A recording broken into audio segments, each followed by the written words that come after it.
6절에서 14절까지입니다. 룻기 1장 6절에서 14절 같이 읽겠습니다.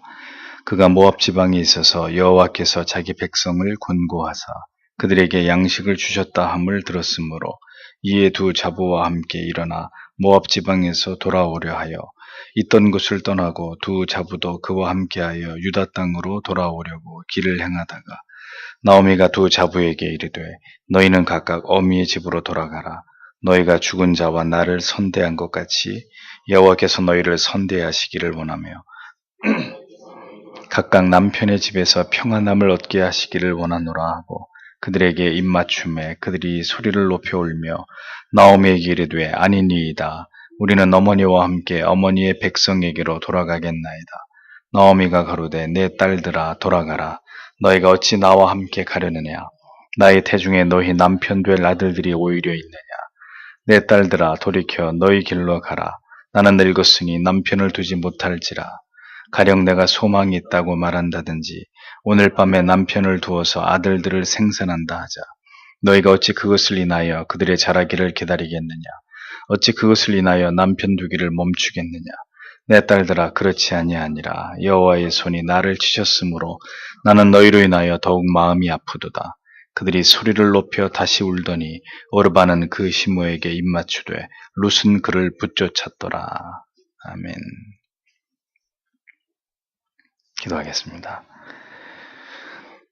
아버지 하나님, 연약하고 무지한 인생들이 인생을 살아가며 겪게 되는 많은 희비애락들을 우리가 그 의미를 알지 못하기에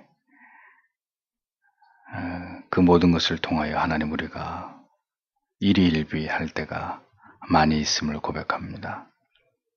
하나님이 어떠한 뜻이 있어 우리의 인생 가운데 그러한 모든 날들을 경험하게 하시는지 우리가 그 뜻을 다 알지 못하나 하나님의 말씀을 깊이 묵상하고 그 말씀 속에서 여전히 우리에게 외치고 계시는 하나님의 말씀에 귀를 기울이실 때 하나님의 섭리와 뜻이 어디 있는지를 깨닫게 되고 발견하게 되고 이해할 수 있음을 또 우리가 알고 있습니다. 룻기를 통해서 하나님께서 또다시 우리에게 우리 인생 가운데 행하시는 하나님의 놀라운 일들을 우리로 하여금 보게 하시고 그래서 우리가 우리의 인생에서 겪게 되는 여러 가지 일들을 어떤 관점으로 바라보고 이해하며 하나님의 뜻이 우리를 통하여 어떻게 이루어지고 성취되게 하시는지를 우리가 깨닫기를 원하오니 하나님 우리에게 지혜를 주시고 말씀을 잘 깨달으며 그것이 우리의 삶에 깊이 적용되도록 하나님 도와주시옵소서. 오늘도 룻기 말씀을 통해서 하나님 우리가 하나님의 말씀 앞에 엎드릴 때 하나님께서 이 밤에도 말씀을 듣기 위하여 주님 앞에 나온 모든 성도님들의 마음을 하나님 사로잡아 주시고 하나님의 말씀을 통해 깊이 바른 진리의 말씀 하나님의 분명하신 뜻이 우리 영혼 안에 각인되도록 하나님 도와주옵소서. 무더위 속에 자칫 경건의 밧줄이 느슨해질 수 있고 해이해질 수 있는 어려움 속에서라도 하나님 우리 모든 성도님들의 마음을 영혼을 주장해 주셔서 하나님께로부터 뒤로 물러서지 않도록 마귀에게 틈을 주지 않는 그런 저희들이 될 수 있도록 하나님 붙들어 주시옵소서. 이 시간에도 하나님께서 은혜 주시기를 원하오며 예수님 이름으로 기도드립니다. 아멘. 룻은 그를 붙쫓았더라 이런 제목으로 룻기 강의를 이어갑니다. 때로 우리의 인생에 깊이 개입하시는 하나님의 특별하신 섭리와 사랑은 어느 날 찾아온 처절한 무너짐과 절망 그리고 잔인한 고통에서부터 시작되기도 합니다. 많은 것들을 우리에게서 빼앗아 가시기만 하는 그런 하나님이 절대로 아니고 뭔가 하나님이 우리 인생에서 매우 중요하고 매우 비중 있는 것을 하나님이 가져가셨다면 무엇인가 대단한 변화를 우리의 삶에서 만들기를 원하시기 때문이다 라는 것을 기억해야 합니다.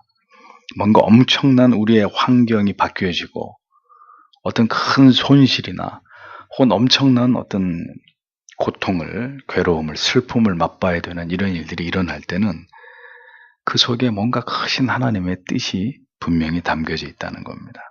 큰 손실과 무너질 것 같은 절망, 고통, 그것으로 끝이 나는 것이 절대로 아니고 하나님께서는 이제 우리의 남은 시간을 통해서 그 다음 페이지들을 여기까지 그렇게 살았느냐? 그러면 이 일을 통해서 이제 너의 남은 시간은 또 다른 하나님의 섭리 속에서 지금과는 또 사뭇 다른 신앙의 모습으로 하나님을 신앙해야 될 것이다 라는 것을 우리에게 가르치시기 위한 수단이, 기회가 될 수 있다는 겁니다.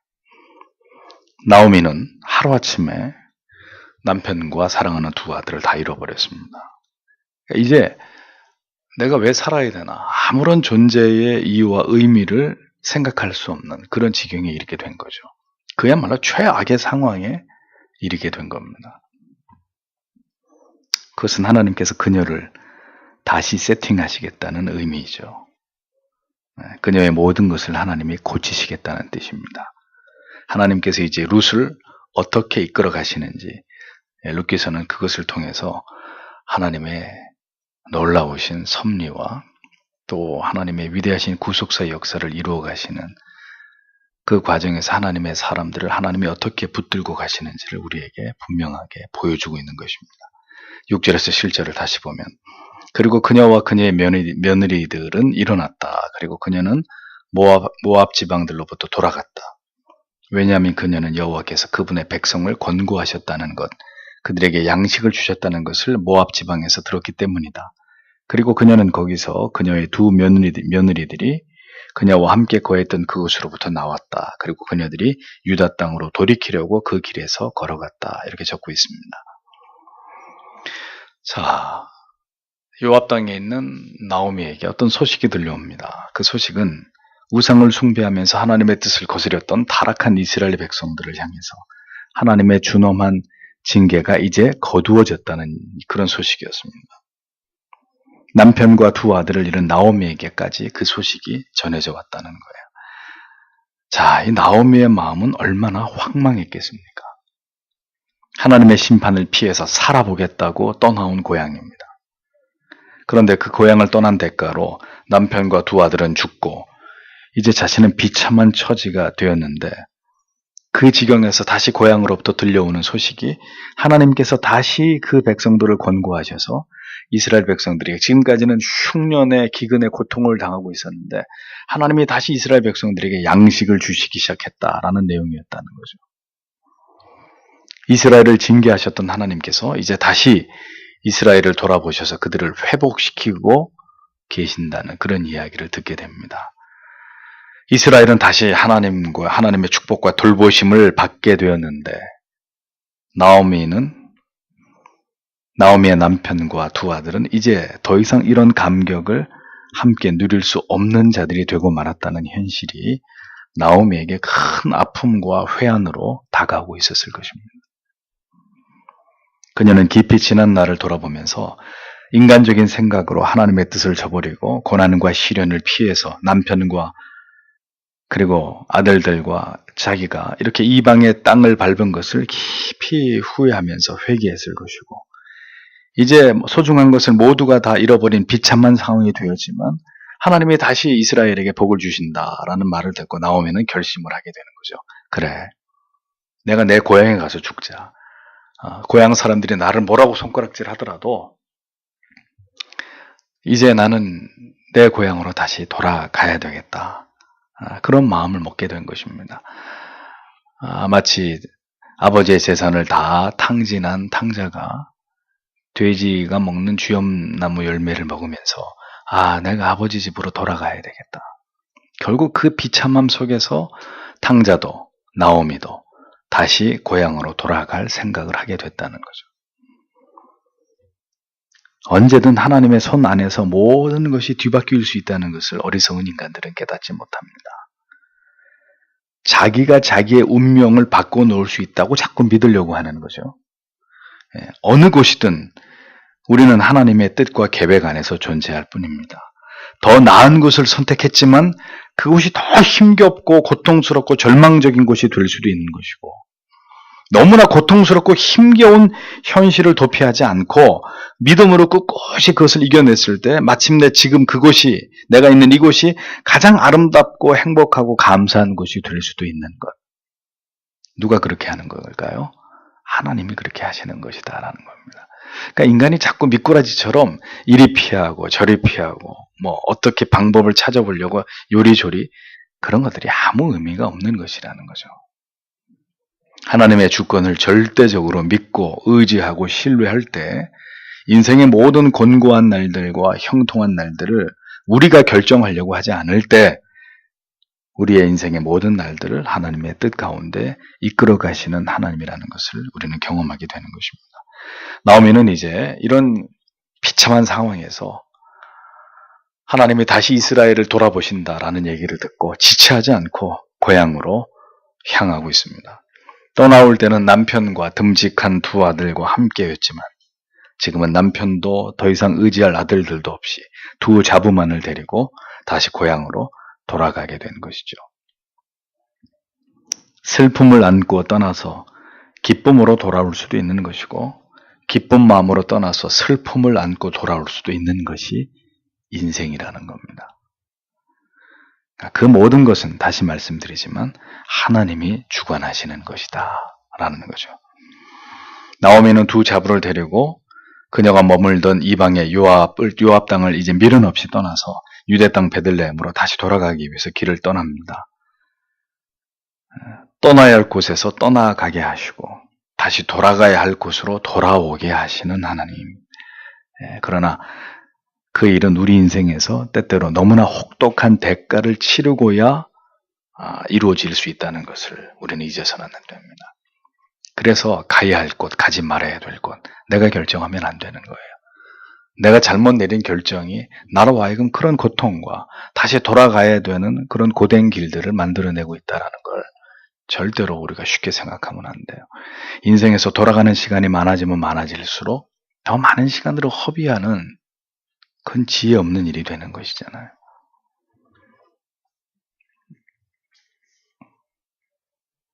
그렇기 때문에 우리의 발걸음을 언제나 하나님께서 인도해 주시고 우리의 모든 결정이 하나님의 뜻 안에 있기를 우리는 기도해야 합니다.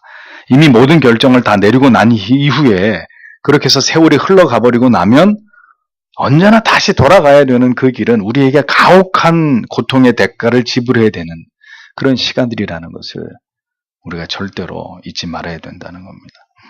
신자는 언제든 이 세상에서의 삶은 고난과 고통과 슬픔이라는 것을 기억해야 합니다. 비록 세상에서 윤택하고 부족함이 없다 할지라도 만약에 그런 삶이 하나님을 멀리하고 그 뜻에서 벗어난 삶이라면 세상에서의 우리의 삶은 곧 하나님의 징계 가운데 있는 삶이기 때문에 우리는 신속하게 돌이켜서 하나님께로 돌아가야 되는 겁니다. 하나님의 진리 말씀 속으로 들어오는 것만이 진정으로 우리 영혼을 보존하고 영생을 바라볼 수 있는 길이라는 것을 우리는 잊지 말아야 되는 거죠.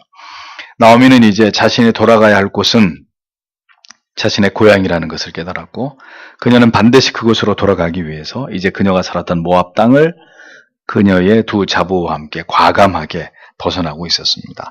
그런데 나오미는 고향으로 돌아가기에 앞서서 또 하나의 중대한 결정을 내리기에 이르렀고 그 문제를 가지고 자부들과 며느리들과 그것에 관해 대화하는 장면이 이후에 기록이 되어 있죠. 8절에서 10절을 보면 그리고 나오미가 그녀의 두 며느리들에게 말했다. 너희는 가라. 너희는 그 각각의 어머니의 집으로 돌아가라. 여호와께서 너희와 더불어 자비를 행할 것이다. 너희가 죽은 자들과 나와 더불어 행한 대로 여호와께서 너희에게 주실 것이다. 그리고 너희는 그 각각의 남편의 집에서 안식처를 찾아라. 그리고 그녀는 그들에게 입을 맞추었다. 그리고 그녀들은 그녀들의 소리를 높였다. 그리고 그녀들은 울었다. 그리고 그녀들은 그녀에게 대답했다. 확실히 당신과 함께 우리는 당신의 백성에게 돌아갈 것입니다. 라고 기록되어 있습니다. 자, 나오미는 이제 고향으로 돌아가기에 앞서서 고향으로 돌아간다. 그러나 나 혼자 돌아갈 것이다. 라고 얘기합니다. 며느리들은 이제 그만 자신을 떠나서 모압에 있는 너희 부모님이, 너희 어머니들이 기다리고 있는 집으로 돌아가라고 그렇게 권고하고 있었습니다.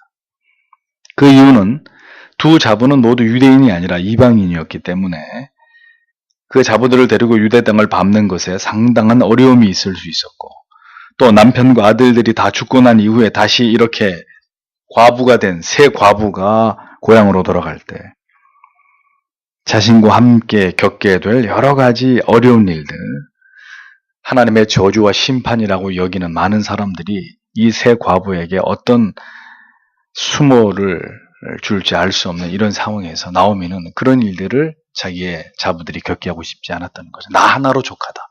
하나님이 치신 건 나 하나로 족하다. 너희는 이제 여기까지 나와 함께한 것으로 나는 상당히 고맙고 이제는 너희의 살 길을 찾아가거라 하고 정말 자부들을 축복하는 마음으로 그렇게 떠나 보내려고 하고 있었던 그런 모습이 성경에 기록되어 있습니다. 그러면서 지금까지 남편과 아들들을 잃은 자신을 버리지 않고 특히 이 시어머니를 섬겨오면서 애정과 관심을 가지고 자신을 선대해준 두 자부를 축복하고 있죠. 죽은 아들들을 살아생전에 잘 섬겨준 것과 홀로 된 이 시어미를 그녀들이 극진히 선대한 것에 대해서 하나님께서 그대로 그녀들에게 선대해 주심으로 이 선한 일을 갚아주실 것을 간구하면서 축복하고 있었습니다. 선대하다라는 이 선대라고 번역된 이 말 히브리 말로 헤세드라는 단어입니다. 은혜와 은총, 인애와 긍휼 뭐 이런 의미들로 주로 사용됐던 단어죠. 그러니까 인간과 인간 사이에 또 인간을 향한 하나님의 사랑을 표현할 때 헤세드라는 단어가 이 아름다운 어떤 그 성품을 나타내는 단어가 사용이 됩니다. 중요한 것은 나오미의 자부들이 나오미에게 헤세드를 베풀었다라는 거죠. 그건 뭘 뜻하는 것일까요? 나오미의 자부들은 그 시어머니의 믿음을 통해서 하나님의 헤세드를 경험한 자들이었다는 겁니다. 그 나오미의 믿음이 얼마나 출중하고 그가 하나님을 경외하는 그런 신실한 하나님의 딸이었는지는 그 이방의 자부들까지도 그 시어머니가 경외했던 하나님을 경외하면서 그 하나님의 헤세드를 가지고 자기의 시어머니를 섬겼다라는 이야기죠. 나오미의 자부 롯과 오르바가 나오미에게 이 헤세드를 베풀었노라고 나오미 자신이 그렇게 고백하고 있는 것을 볼 수 있습니다. 그러니까 이로 보아서 남편을 따라서 유대 땅을 떠난 나오미였지만 그 이방 땅에 머물면서 나오미는 신앙까지 버렸던 그런 여인이 아니었다는 걸 알 수 있습니다. 그녀의 깊은 하나님을 향한 신앙이 그 자부들에게 깊은 영향을 미쳤고 이방 여인이었던 그 자부들까지 하나님을 경외하면서 그 어려운 시어머니와의 관계 속에서 지극한 헤세드로 나오미를 섬겼다라는 것을 성경은 증언하고 있는 대목입니다. 그러니까 역시 이 룻기서에서도 우리가 강조해야 될 중요한 진리의 말씀은 이것이죠. 무엇이든 신자는 하나님이 주신 은혜로 감당하는 사람들이라는 겁니다. 시어머니 나오미도 하나님의 사랑으로 헤세드로 며느리들을 대했을 것이고 며느리들 또한 하나님께로부터 받은 헤세드로 시어머니를 섬겼을 것이다 라는 것을 충분히 짐작할 수 있는 말씀입니다. 보십시오. 하나님께서 주시는 은혜는 아무리 불편한 사이나 불편한 관계를 할지라도 그 담과 벽을 다 허무는 것입니다. 세상에서 가장 힘든 사이 중에 하나가 고부관계잖아요. 그런데 성경은 이 나오미와 오르바 그리고 룻의 관계를 이렇게 아름답게 묘사하고 있습니다. 그것은 그들의 인격이나 성품, 인품이 원래부터 탁월했기 때문이 절대로 아니고 그들 안에 있는 헤세드의 탁월함을 강조하기 위함이죠. 어떤 관계를 하더라도 하나님의 사랑과 자비와 긍휼이 함께하는 곳에는 아름다운 사랑이 있고 섬김이 있고 마음을 다한 선행과 축복이 흘러넘치는 그런 모습으로 그들의 신앙이 나타난다는 것을 룻기는 우리에게 말씀해 주는 겁니다. 그 많은 관계 가운데 이 나오미와 룻은 시어머니와 며느리의 관계였단 말이죠. 성도 여러분, 그와 같은 헤세드가, 그런 은혜가 우리 모두에게 함께하기를 기도합니다. 나오미는 자부들에게 이제 새로운 남편을 만나서 결혼을 함으로 이제 안식을 얻을 것을 권하고 있습니다. 그러면서 이제 자부들과 이별을 고하려고 합니다. 하나님이 너희가 나에게 이렇게 헤세드를 베푼 것처럼 하나님이 너희에게 그대로 헤세드를 베풀어 주길 원하고 이제 집으로 돌아가서 거기서 또 좋은 남편 신랑들을 만나가지고 새 시집을 가서 행복하게 잘 살아라. 내가 충심으로 너희가 그렇게 되기를 원한다. 그러면서 이제 너희와 나는 갈 길이 다르다. 우리는 이제 여기까지다. 이렇게 얘기를 하면서 이별을 고하고 있었단 말이죠. 그러자 두 자부는 고맙습니다 어머니. 그럼 안녕히 가십시오. 그동안 힘들었는데 놓아주시니까 아유 너무 감개무량합니다. 그리고 돌아서서 간 게 아니라 이 헤어짐을 고하는 시어머니의 그 마음을 알기 때문에 이 세 여자가 서로를 부둥켜 안고 통곡을 하면서 눈물을 흘렸던 거죠. 나오미는 진심으로 자부들의 미래를 축복하면서 이제 이 가문으로부터 노임을 받아서 새로운 삶을 이제 하나님이 베푸시는 복을 받기를 권했지만 며느리는 홀로 남게 될 시어머니를 생각하면서 그럴 수 없노라고 우리는 그럴 수 없노라고 거부하면서 어머니 제발 그런 얘기 하지 마시라고 서로 끌어안고 목 놓아 울고 있었던 모습을 성경은 적고 있습니다.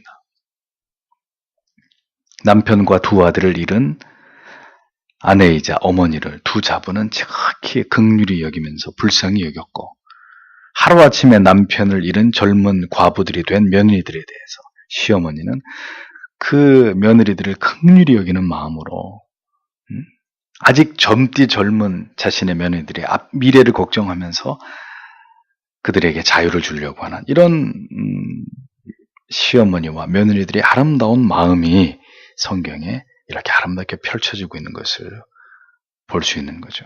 그렇게 서로를 지극히 불쌍히 여기고 있었고 그 마음이 바로 하나님이 주신 헤세드였다는 것을 성경은 우리에게 깨닫게 하고 있는 겁니다. 나오미의 마음속에도 룻과 오르바의 마음속에도 그 순간 인간의 죄성이라고 하는 것은 찾아보기 어렵고 모두가 서로를 불쌍히 여기고 긍휼히 여기고 하나님이 이 서로를 축복해 주기를 바라는 지극히 아름다운 선으로 그녀들의 마음이 가득 채워져 있었던 것을 성경은 보여주는 거죠. 그것이 하나님의 헤세드가 머물고 있는 사람들의 모습이라는 겁니다. 하나님의 사랑이 있는 관계, 하나님의 자비와 긍휼이 임하는 사람들은 이렇게 나오미와 오르바와 룻과 같은 아름다운 모습을 그려낼 수 있습니다. 우리 안에 있는 모든 죄성들이 자취를 감추고 지극히 선하고 아름다움만이 하나님의 은혜 아래서 드러나게 되는 이런 감동적인 모습들이야말로 하나님을 경외하고 진정한 그리스도의 사랑을 경험한 자들이 추구하고 흠모하고 그리고 이 세상 가운데 나타내야 될 바라고 성경은 우리에게 가르쳐주고 있는 거죠. 모든 힘든 관계들 속에 있는 지체들을 위해서 기도하면서 부디 나오미와 오르바와 룻이 누린 그 은혜의 아름다움을 하나님께서 우리에게 주시기를 간구해야 할 것입니다.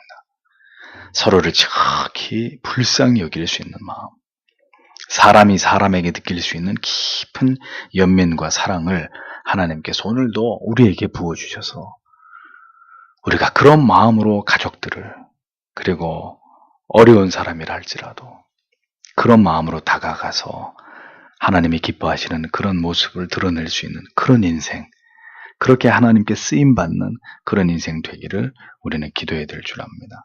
자부들은 이 같은 시어머니인 나오미의 권고를 거듭 거부하고 있었습니다. 자부들은 어머니와 함께 어머니의 고향으로 우리는 반드시 돌아갈 것입니다.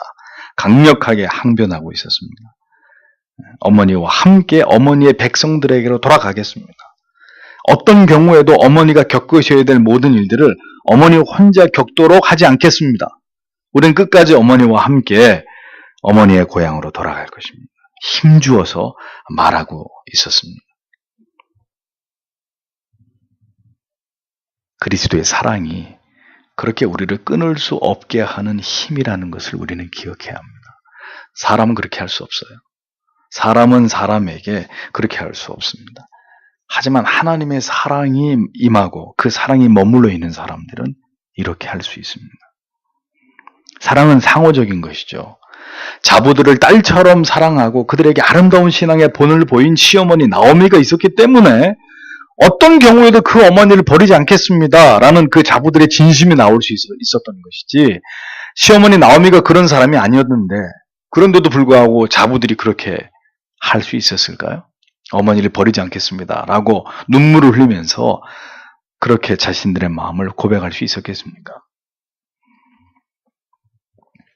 그리스도의 사랑으로 긍휼히 여기고 불쌍히 여기는 마음이 시어머니에게도 자부들에게도 함께 있어야 이러한 감동적인 사랑과 선이 나올 수 있는 것입니다.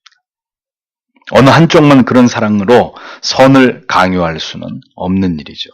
함께 하나님의 뜻을 이루고 하나님께서 우리에게 베풀어 주신 사랑으로 충만할 때 성경이 말씀하고 있는 이러한 아름다운 선은 여전히 재현되고 반복될 수 있다는 것을 성경들이 우리에게 보여주고 있는 겁니다. 11절에서 13절까지 나오미의 거듭되는 자부들에 대한 권고가 이어집니다. 양쪽 다 만만하지 않아요. 쉽게 포기하려고 하지 않아요. 그리고 나오미가 말했다. 나의 딸들아, 너희는 돌아가라. 왜 너희가 나와 함께 올라가려고 하느냐? 나의 때에 너희를 위한 남편이 될 아들들이 있느냐? 나의 딸들아, 너희는 돌아가라. 너희는 가라. 왜냐하면 내가 남편을 두기에는 늙었기 때문이다. 만일 내가 나에게 소망이 있다고 말한다면, 또한 내가 이 밤에 남편이 있어서, 그리고 또한 내가 아들들을 가진다면 이 때문에 너희가 그들이 자랄 때까지 기다릴 것이냐? 이 때문에 너희가 남편이 있지 않도록 금할 것이냐? 아니다. 나의 딸들아. 왜냐하면 그것은 너희로 인해 나에게 너무 쓰라리기 때문이다. 왜냐하면 여호와의 손이 나에 대항하여 나가셨기 때문이다. 이렇게 원문에는 적고 있습니다. 자, 나오미는 이제 자부들을 내 딸들아 이렇게 부르기 시작합니다. 딸이라고 지칭한 히브리어 베노타이라는 말은 한글 성경에 내 딸들아 이렇게 번역을 했는데, 고대 히브리어의 이 단어는 며느리나 혹은 손녀를 부르는 그런 의미였고, 현대 히브리어에서는 친딸의 친구를 지칭할 때 베노타이라는 단어가 사용되고 있습니다. 아무튼 나오미는 이제 두 자부를 친딸 그 이상의 애정을 가지고 그들을 부르면서 간곡히 부탁을 하고 있습니다. 내 딸들아, 내 딸들아. 그리스도인들은 우리가 익히 알고 있는 혈연이나 가족의 개념 혹은 우정과 사랑의 개념을 뛰어넘는 사람들입니다. 그리고 그것을 가능케 하는 것은 그리스도 안에서의 사랑입니다. 나오미는 두 자부를 그렇게 마음으로 딸처럼 여기면서 지금까지 관계를 해왔겠죠. 지금 이 상황에서만 딸처럼 여기는 것이 아니라 정말 그 두 자부를 딸처럼 생각하면서 여기까지 왔을 거예요. 그러하였기에 두 자부 역시도 두 남편이 죽은 상황에서까지 시어머니를 어머님처럼 여기면서 따르고 사랑하고 존경하고 그 어머니하고 떨어지지 않으려고 하는 이런 모습들을 보이고 있는 것이었겠죠. 예수를 믿는 오늘 우리에게 바로 이와 같은 모습이 필요합니다. 어렵다면 한없이 어려운 관계가 고부간입니다. 그뿐만 아니라 이 세상에서는 우리한테 어려운 관계라는 게 얼마나 많이 있습니까? 그러나 나오미와 그 두 자부는 그 어려운 관계를 하나님의 헤세드 안에서 명쾌하게 풀어내고 있는 것을 보여주는 거죠. 쉬운 일은 절대로 아니지만 주님 안에서 그렇게 우리의 모든 불편하고 어려운 관계들이 사랑과 존경과 불쌍히 여기는 마음으로 서로에게 그렇게 표현되고 고백되고 나타나게 되기를 신자는 소망해야 한다는 것입니다. 그런 시어머니가 며느리들에게 내 딸들아 이렇게 표현하고 있잖아요. 그리스도인의 삶이기 때문에 가능한 것입니다. 나오미는 자신은 이제 늙어서 결혼할 수도 없고, 만일 결혼을 한다고 해도 아들을 생산할 수 있는 능력도 없고, 아들을 낳는다고 치자 너희가 언제 기다려서 그 아이들이 장성하면 그 아들과 계대 결혼을 하겠느냐. 성립될 수 없는 상황이라는 사실을 자부들에게 설명합니다. 계대 결혼이란 남편이 죽고 자식이 없을 때 그 미망인은 그 남편의 그 다음 형제와 결혼해서 남편의 대를 이어야 되는 유대인들의 풍습이죠. 유대인들의 결혼법을 이야기합니다. 그런데 나오미와 오르바는 남편을 대신해서 대를 이을 나오미가 낳은 또 다른 아들들이 없기 때문에 나오미는 그 얘기를 하고 있는 거예요. 이제 너희가 대를 이을 다른 아들도 없고 내가 지금 결혼을 해서 아들을 낳으랴. 그래, 너희가 나와 함께 있어야 될 어떤 이유도 없다. 그러니 이제는 그만 단념하고 이 시어머니의 말을 들으라고 계속 며느리들을 설득하고 있었던 거죠. 그러면서 나오미는 더 그녀들을 설득시키기 위한 더 심각한 말로 이렇게 얘기합니다. 하나님의 손이 나를 치신 거다. 내가 오늘 이렇게까지 된 것은, 이렇게까지 어려운 상황에 이르게 된 것은 모두 하나님의 징계 때문이니 너희까지 나와 함께 이런 고통을 당할 이유가 없다.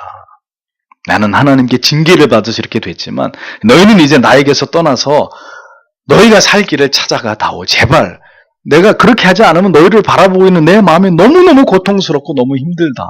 이렇게까지 얘기하면서 자부들에게 마지막으로 나오미가 당부를 하고 있었습니다. 제발 내가 시키는 대로 그렇게 이제는 너희가 너희의 갈 길을 찾아가는 것이 나와 너희를 위한 길이라고. 시련이 계속될 때 우리도 나오미처럼 우리 자신을 그렇게 여길 수 있습니다. 이 모든 일이 하나님의 징계이고 저주다. 하나님이 나를 버렸기 때문이다. 그렇게 지극히 자기를 비관하고 멸시하게 되는 것이 바로 인간의 연약입니다. 그러나 이렇게 우리가 당한 어려움 가운데 나약해지기만 하는 것은 우리의 미래를 알지 못하기 때문입니다. 이 큰 아픔과 손실과 고통 속에서 또 다른 미래가 하나님의 뜻과 섭리 속에서 준비되고 열리고 있다는 것을 우리는 모르기 때문에 항상 형통의 날과 곤고의 날들이 계속 병행하고 있다는 사실을 모르기 때문에 기쁘면 기쁨이 계속될 거라고 착각하고 슬프고 괴로우면 이 슬픔과 괴로움이 나에게 계속될 거라고 생각하면서 우리는 그렇게 어리석은 생각에 빠질 때가 있잖아요. 나오미도 그랬습니다. 그녀는 오직 자신과 그리고 자부들의 미래에 대해서만 깊이 염려하고 있었고 이제 모두 미래를 위해서는 우리 각자가 전부 다 지혜로운 선택을 하는 것이 가장 바람직한 것이다. 이렇게 결론 내리려고 하고 있었습니다. 그러나 자신은 하나님이 자기를 치셨기 때문에 다시 고향으로 돌아가는 것이 맞다고 이렇게 마지막으로 자부들을 설득하고 있었던 거죠. 모든 책임은 나에게 있기 때문에 내가 홀로 감당하는 게 맞다고 나오미는 그렇게 생각했습니다. 당연히 젊은 며느리들에게는 새로운 미래를 열어주어야 되고 이제 자기는 고향으로 돌아가서 남은 세월을 참여하면서 그렇게 여생을 살아야 되겠다고 마음을 먹고 있었던 그런 상황이었습니다. 때로는 이러한 지극히 바람직하고 맞는 일조차도 하나님께서는 그 이상을 우리에게 요구하시는 때가 있습니다. 무슨 얘기냐? 남편이 죽었으면 더 이상 시어머니와 함께하지 않는 것이 어떻게 보면 보편적인 일이고 순리를 따르는 일이죠. 내 남편이 죽었는데 내 남편의 어머니와 한 집에서 살 이유가 뭐가 있습니까? 그게 보편적인 일이에요. 그런데 때로는 보십시오. 예수를 믿지 않는 세상 사람들조차도 이런 순리를 뛰어넘어가지고 시어머니가 돌아가셨는데 며느리가 시아버지 돌아가실 때까지 수발을 드는 이런 이야기가 TV에 나오고 역시 지금 나오미 케이스처럼 아들이 죽었는데도 그 어머니를 어머니처럼 여기면서 치매에 걸린 시어머니를 섬겼던 이런 며느리들 얘기도 TV에 나오잖아요. 예수를 믿지 않는 사람도 때로는 지극히 그게 그렇게 한다고 해서 누가 뭐라 그럴 일이 아닌데도 순리를 뛰어넘는 효심과 도리를 다하는 그런 모습을 보여줍니다. 하나님을 모르는 자들도 인간적인 효심과 도의적인 차원에서 그리 한다면 신자는 어떻게 해야 되겠습니까? 하나님께서 우리에게 요구하시는 것은 무엇인지를 생각해 볼 필요가 있습니다. 지금처럼 이러한 것들이 다 무너져 내리고 있는 시대 속에서 과연 하나님이 우리에게 원하시는 것이 무엇인지를. 다음 절을 보십시오. 14절에 그리고 그녀들의 목소리를 높였다. 그리고 그녀들이 다시 울었다. 그리고 오르바는 그녀의 시어머니에게 입을 맞추었다. 그러나 롯은 그녀에게 밀착했다. 이렇게 적고 있습니다. 나오미와 자부들은 다시금 부둥켜 안고 눈물을 흘렸습니다. 그리고 나서 오르바는 시어머니에게 이제 그만, 어머니께서 그렇게까지 말씀하시니 이제는 그러면 저는 어머니의 말씀에 순종하여 떠나겠습니다 하고 순리를 따라서 자연적인 선택을 했습니다. 그러나 룻은 여전히 나오미를 떠나지 않고 오히려 더욱 그녀를 붙쫓았다라고 성경은 적고 있습니다. 붙쫓다라는 말은 굳게 결합하다, 붙들고 늘어지다, 착 달라붙다 이런 뜻이에요. 룻은 시어머니인 나오미와 결코 떨어지지 않겠다고 깊은 애정과 효성을 다하는 마음으로 결코 어머니와 이별하지 않겠다고 각오하는 모습을 보이고 있습니다. 나오미가 그렇게 한 이유는 무엇 때문일까요? 그녀는 왜 오르바처럼 자연적인 선택을 하지 못하고 초자연적인 선택을 한 것일까요? 그녀에게는 시어머니가 믿는 여호와 하나님에 대한 굳은 신앙이 있었기 때문입니다. 오르바는 그 뒤에 얘기하죠. 그가 믿는 신에게로 돌아갔다. 나오미의 표현입니다. 그러니 룻은 그 시어머니가 믿는 여호와 하나님에 대한 굳은 신앙이 있었기 때문이에요. 비단 시어머니에 대한 효심의 문제가 아니라 이렇게 하는 것이 하나님이 내가 믿는 내 시어머니가 믿고 내가 믿는 하나님이 기뻐하시는 바라는 확신이 그녀의 마음을 사로잡고 있었기 때문입니다. 누가 그 무엇이 룻의 마음과 같이 결정하고 그렇게 행동하게 할 수 있겠습니까? 어떤 조건이 이런 상황에서 룻처럼 끝까지 시어머니를 버리지 않겠다라고 하는 이런 고백을 만들어낼 수 있겠어요? 어떤 보상을 해주면. 그러니까 이것은 분명 보편을 뛰어넘는 이야기라는 거예요. 어떤 자연을 뛰어넘는 초자연적인 어떤 그런 신앙의 이야기라는 겁니다. 성경의 주제는 그러면 여기서 룻의 효심과 그 선행을 말하려고 하는 것일까요? 룻은 이렇게 전무후무한 며느리였다. 아주 대단한 효심이 지극한 그런 며느리였다. 이게 주제로 이야기하려고 이것을 주제 삼아 말씀하려고 이 얘기를 하고 있는 것일까요? 그렇지 않습니다. 룻기의 전체를 보시고 나면 여러분들이 이제 이해하시게 되겠지만 미리 말씀드리자면 하나님께서는 룻에게 은혜를 주시기를 원하셨고 그 은혜를 받을 자의 신앙의 남다름에 대해서 성경이 말씀하고자 했기 때문이라는 거죠. 하나님이 저 뒤에 가면 룻에게 큰 은혜를 베풀어 주시잖아요. 그 은혜의 대상자, 룻이 받은 은혜는 그것뿐만이 아니었죠. 다윗 왕가의 이름이 오르는 여인, 심지어 메시아의 족보의 이름이 오르는 여인이 되지 않습니까? 하나님의 은혜를 받은 여인 룻, 그 이야기를 하려고 하는 거죠. 나오미와 룻으로 이어지는 그 탁월한 신앙은 결국 하나님께서 주시는 놀라운 회복의 은총으로 나타나게 되고 구속사의 한 페이지를 장식하게 된 그 이야기를 룻기는 우리에게 들려주려고 하고 있는 것입니다. 룻기서는 하나님을 신앙하는 그 믿음과 삶의 탁월함은 결국은 하나님의 나라를 위해서 귀하게 쓰임받기를 사모하는 모든 신실한 자녀들에게 귀감이 되는 증거가 됨을 말씀해주고 있는 것이라는 겁니다.